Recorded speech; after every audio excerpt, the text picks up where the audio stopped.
19वीं सदी के महान वैज्ञानिक थॉमसन अल्वा एडिसन, जिन्हें फादर ऑफ इन्वेंशन कहा जाता है, जिनका सबसे बड़ा आविष्कार पूरी दुनिया में रोशनी पैदा करता है, जो बल्ब के नाम से विख्यात है।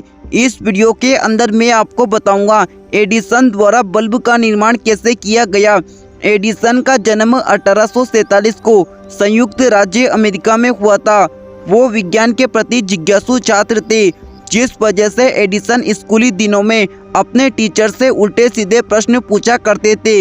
एक दिन उनके प्रश्नों से परेशान होकर उन्हें स्कूल से बाहर निकाल दिया जाता है, जिसके बाद एडिसन 12 साल की एज में ट्रेन के डिब्बों में जाकर अखबार और कैंडी बेचना शुरू करते हैं। जिन पैसों का इस्तेमाल करके एडिसन केमिकल लाते और ट्रेन के इंजन में अपनी प्रयोगशाला बनाकर उनके बीच ही एक्सपेरिमेंट करते।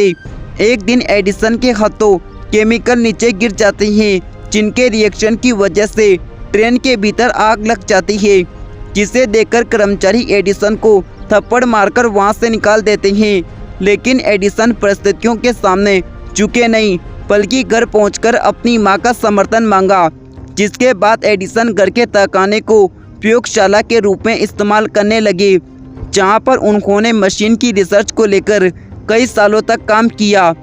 और 22 साल की एज में एडिसन द्वारा रिपरेटर टेलीग्राफ मशीन का आविष्कार किया गया, जो लंबी दूरी तक संदेशों को बिना रुकावट के भेजने का काम करती थी, जिसे बाद में gold and stock market company को $40,000 में बेच दिया गया। जिन पैसों से एडिसन ने लियोन पार्क लेबोरेटरी की शुरुआत की, जिसके बाद उन्होंने फोनोग्राफ मशीन का आविष्कार किया, जो इतिहास का पहला ऐसा यंत्र था जिसमें इंसान की आवाज़ को रिकॉर्ड करके दोबारा सुना जा सकता था।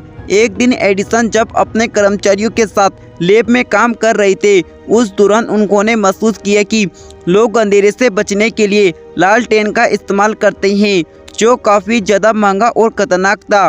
तभी उनके दिमाग में बल्ब निर्माण करने का विचार आता है, जिसके फिलामेंट बनाने के लिए एडिसन द्वारा कई बार प्रयास किए गए, लेकिन बल्ब ज़्यादा समय तक जल नहीं पाता और गर्म होकर फूट जाता। जिसके बाद एडिसन ने कार्बनाइज फिलामेंट का इस्तेमाल करके बल्ब का निर्माण किया। जब इसे रात में लोगों के सामने जलाया गया, उस दौरान बल्ब लगातार 40 घंटों तक जला, जिसके बारे में एडिसन कहते हैं कि मैं 10,000 बार फेल नहीं हुआ था, बल्कि मैंने ऐसे रास्ते खोज निकाले जो किसी काम के नहीं थे, और आखिर में बल्ब का निर्माण हुआ। एडिसन की सकारात्मक सोच मानव जीवन को रास्ता दिखाती है। सफलता पाने के लिए एक और प्रयास करना कितना जरूरी होता है। इंसान को फेलियर से सीखते हुए आगे बढ़ना चाहिए। ऐसे और इंस्पायर वीडियोस देखने के लिए सब्सक्राइब जरूर करें। आपका कीमती वक्त देने के लिए दिल से शुक्रिया। तब तक के लिए जय हिंद, जय भारत और लगे रहो लक्ष्य की प्राप्ति में।